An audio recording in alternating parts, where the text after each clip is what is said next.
Hi, everyone. We're going to start lesson 22 on the central limit theorem. And this theorem is really critical to analyzing averages or means. So later on, when we do hypothesis tests, for example, or confidence intervals to analyze means, we're going to appeal to the central limit theorem. All right. Now, in the beginning, let's start with our old experiment. Roll one die, this old classic experiment. We roll one standard six-sided die, and we're going to let x, this random variable, be the result of the die. We know that x has this probability distribution.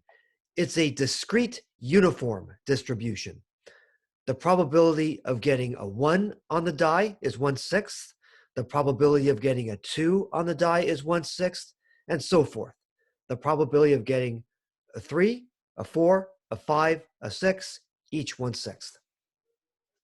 This is a discrete uniform distribution, and for right now, let's call this distribution D. So x has as its distribution this discrete uniform distribution D. Later on, we're going to let D represent a more generic distribution. But for right now, let's say that D is the specific discrete uniform distribution, the result on one die. We saw this in a previous lesson. Okay, now here is a probability histogram. It's a flat top, discrete uniform, flat top. And again, we can relate probabilities with areas, right? So probability 1/6 here, 1/6 here, and so on. Total probability is 1. Now again, this is a discrete uniform distribution, but the ideas of this lesson will apply to all discrete and continuous distributions with a finite standard deviation, which we're going to assume. So don't worry, we're not going to have any examples in class with an infinite standard deviation. Basically, the ideas will apply to all distributions that we're going to deal with in this class. Okay, now using the formulas from lesson 16, that was back when we were dealing with expected value, or the mean of a probability distribution. We can find that D has the following mean. Mu, the mean of this probability distribution, is 3.5. That comes from the zigzag. This times this, plus this times this, plus this times this, plus this times this, plus this times this, plus this times this. It's a zigzag. But because we have a discrete uniform distribution, we could just as well add up these values and divide by 6. The old school way of finding a mean or average works here because we have a discrete uniform distribution. If this were not a uniform distribution, then we'd be forced to use the zigzag. Okay, but either way, from the zigzag or just adding these up and dividing by 6, we find that the mean is 3.5. Mu is 3.5. The standard deviation of this distribution, sigma, is about 1.7. Now, we did not discuss the calculation of these kinds of standard deviations in this class. This was part of the optional handwritten notes in lesson 16, back in the probability unit for the class. So we did not discuss how to compute this. But if you're curious about how to get the 1.7, then you can look back at the previous optional handwritten notes. You don't have to do that. You can take this on faith, that the standard deviation of this distribution is about 1.7. It's about this. All right, I have a comment here. When in doubt, round off to at least 5 significant figures. That's to just play it safe. Okay. Now, instead of a histogram, it turns out to be more convenient in this lesson to use a spike plot because, as it turns out, we're going to have many possibilities in these various examples. So here, remember that there are 6 possible values for x, the value of the die, and we have a probability mass of 1/6, or about 1/6.7 at each of these die faces. So about 0.167 or 1/6 probability mass at a die face of 1, the same for a die face of 2, and for 3, and for 4, and for 5, and for 6. Now, you might be wondering what this blue line is for down here, this blue line, labeled X bar. You might remember that X bar represented sample mean, basically an average. But in this case here, if you're rolling one die, then it's very easy. If you roll one die, then the average you get is just the result on that die. If you roll a 3, for example, right, and I ask you, what's the average so far on this die that you've rolled? You've just rolled it once. If it came up a 3, then your average so far is a 3. So really, it's the same scale here, right? From 1 to 6, same values. Now later on, when we're rolling 2 dice, or 4 dice, or 8 dice, or so on, then you're going to see differences between the sum of the values of the dice and the average, or sample mean we get on the dice. But if you're just rolling one die, then the result on the one die, the sum, the average, the result, they're all the same, right? It could be some number, some integer from 1 to 6. Okay, so again, for one die, it is convenient that the die result, the sum, and the mean are all the same. If you roll a 3, that's the result, that's the sum, that's the sample mean. Later on, there will be distinctions. Okay, so now let's roll 2 dice. And that does make things a fair bit more complicated. It makes things two-dimensional. Now, actually, we did do this experimentally in this class. So you may remember, I had people roll dice. Perhaps that was unhygienic, I apologize, but I had people roll a red die and a green die. So for example, the first person rolled a 1 on the red die, a 4 on the green die. The total or sum was a 5. We were focusing on the sums in the end. The second person rolled a 4 on the red die, a 2 on the green die. The sum was a 6. So we got these various sums in black ink over here, black marker, and take a look at the results in black marker. Okay, so this was the sample sum as each student rolled a pair of dice. Take a look at these sums in black marker. Take a look at these sums. What do you notice about them? Now remember that sums can be between 2 and 12, right? Those are the possible sums for 2 dice. If you get snake eyes, 1 and 1, that's a sum of 2. I guess no one got a total of 2 here. If you get boxcars, 6 and 6, that's a sum of 12.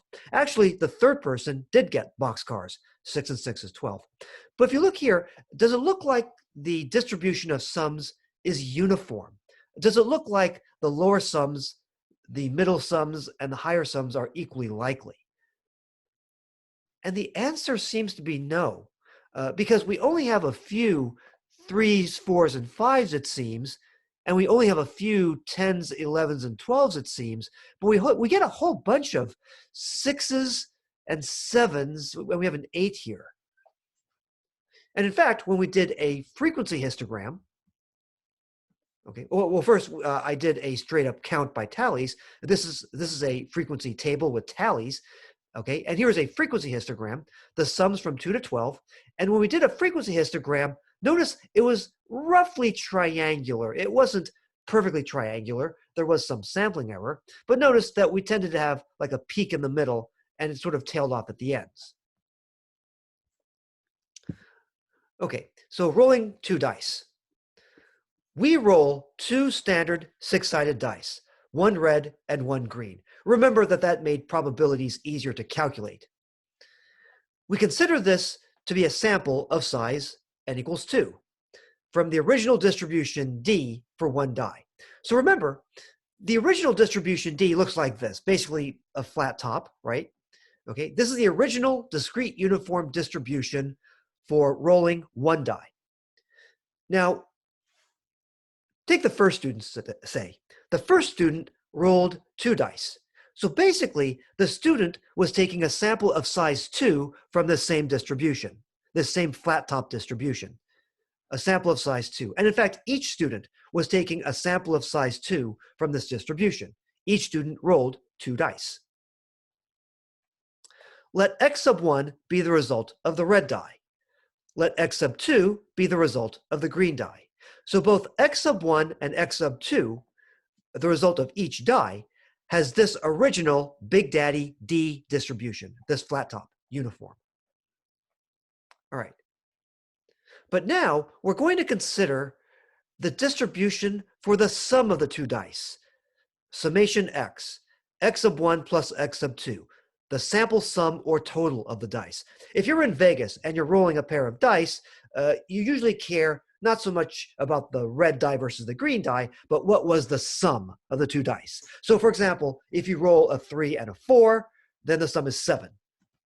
Who knows, maybe that's craps. Okay.